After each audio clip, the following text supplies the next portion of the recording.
Arrange কৰিছোঁ আমি joint rally protest programme. এই প্ৰগ্ৰামখনটো আমি বোকাজান ডিষ্ট্ৰিক্টত দিলে আমি প্ৰগ্ৰামটো কৰিছোঁ, কাৰণ বোকাজান ডিষ্ট্ৰিক্টত বহুত আমাৰ এণ্টি এক্টিভিটিজটো মানে আমি পাই আছোঁ। ড্ৰাগছ বিক্ৰী কৰা আৰু খোৱা কৰা আৰু ওমেন ওপৰত ছেক্সুৱেল হাৰাছমেণ্ট আৰু এনেকুৱা বহুত আছে। এইটো বিষয় মানে আমি শুনি পেলাই আজি প্ৰগ্ৰামটো পাতিছোঁ আৰু আমি মেমৰেণ্ডাম দিছোঁ গোটেই কাৰ্বি আংলঙৰ বিষয়ৰ পৰা, মানে আমাৰ চিভিল এছ.ডি.অ' বাইদেউৰ কাৰণে আমি বোকাজান ডিষ্ট্ৰিক্ট আজি মেমৰেণ্ডাম দিছোঁ। আমি প্ৰটেষ্ট ৰেলী হৈ আহিছোঁ আমাৰ বোকাজান থানাৰ পৰা চিভিল এছ.ডি.অ' অফিচত। আজি প্ৰটেষ্ট কৰাটো তিনিটা বিষয়। এটা হ'ল আমাৰ ওমেন ওপৰতে বহুত হাৰাছমেণ্ট ৰেপ হৈ আছে, দিনে দিনে বাঢ়ি আছে। আমি নিউজ চালে এইটোৱে দেখি পাওঁ, আমি ফেচবুক চালেওতো দেখি পায়, ইনষ্টাগ্ৰাম চালেও দেখি পায়, চব এইটো মানে ক্ষেত্ৰত নিউজত আমি এইটোৱে দেখি পাওঁ, বেলেগ নিউজ আমি দেখি নাপাওঁ। সেইটো কাৰণে আমি আজি মাত মাতিছোঁ, চবৰ ৰাইজৰ বিষয়ৰ কাৰণে মাত মাতিছোঁ চবৰ কাৰণে। আমি মহিলাৰ ক্ষেত্ৰত আমি জিৰ' এজ পৰা আমাৰ বুঢ়ী সময় অল্ড এজ তাক আমি মানে ছেফ নাই। আমি চাকৰি কৰা জেগাও ছেফ নাই, আমি ক'ৰবাত বিজনেছ কৰা জেগাতো ছেফ নাই, আমি কলেজ যোৱাও ছেফ নাই, স্কুল যোৱাও ছেফ নাই, চব জেগাত আমি মহিলা চাইল্ড আমি ছেফ নাই।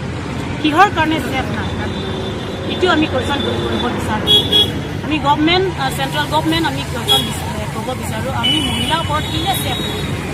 আমি সদায় বাচ্চাৰ ওপৰতে শ্লোগান আছে, শ্লোগান আছে, বেটি বচাও বেটি পঢ়াও শ্লোগানটো এইটো ক'ত হৈছে, এইটো ক'ৰবাত বাকচত হৈছে নে ক'ত হৈছে আমি নাজানো, হ'লেও শ্লোগান বহুত ভাল, হ'লেও কামত নাই, কামত অহা নাই। আজি চাওক আমি যিমান ৰেপ মাৰ্ডাৰ কেছ হৈ আছে আমি গম পাওঁ, ক'ৰবাত ৰেপ হ'লে ক'ৰবাত মাৰ্ডাৰ হ'লে পুলিচ ডিপাৰ্টমেণ্টবিলাক বিচাৰিব, লৈ নিব, কালপিটো পাব, নিজৰ চকুত মততে পাব, তেন্তে পঠাব জেলত, কোৰ্টত পঠাব। হ'লেও মৰা মানুহটো মৰি যাব, জিন্দা মানুহৰ কাৰণেতো ভালকৈ থয়, জেলত ভালকৈ থয়, টাইমত ভাত দিয়ে, কামবোৰ কৰিব। এই মানুহ ৰেপ এণ্ড মাৰ্ডাৰ কৰা মানুহটো জিন্দা হৈ নাহে। তো ইনজাষ্টিছ ক'ত আছে? কানুন কোনে বনাইছে? আইন কোনে বনাইছে? আমি জাষ্টিছ ক'ত পাম? আমি জাষ্টিছ ক'ত খুজিম?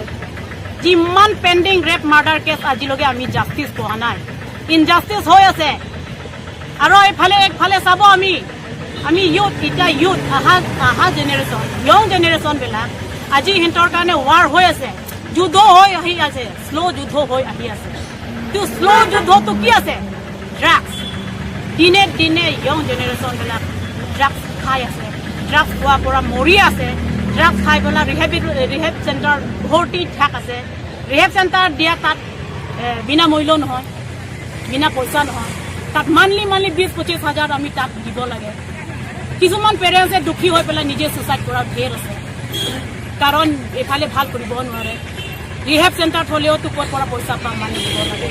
বহুত পেৰেণ্ট গাৰ্জেনে মানে দুখ হৈ আছে। কিন্তু ড্ৰাগছটো বিক্ৰী কৰাৰ কাৰণে আমি বন্ধ কেনেকৈ কৰিব লাগে, খোৱা মানুহৰ কাৰণে কেনেকৈ বন্ধ কৰিব লাগে, এইটো মই ক'লে নহয়, আপোনালোক ক'লে নহয়, আমি চব সমান একে আমি ষ্টেণ্ড হৈ পেলাইহে এই বস্তু বন্ধ কৰিব লাগে।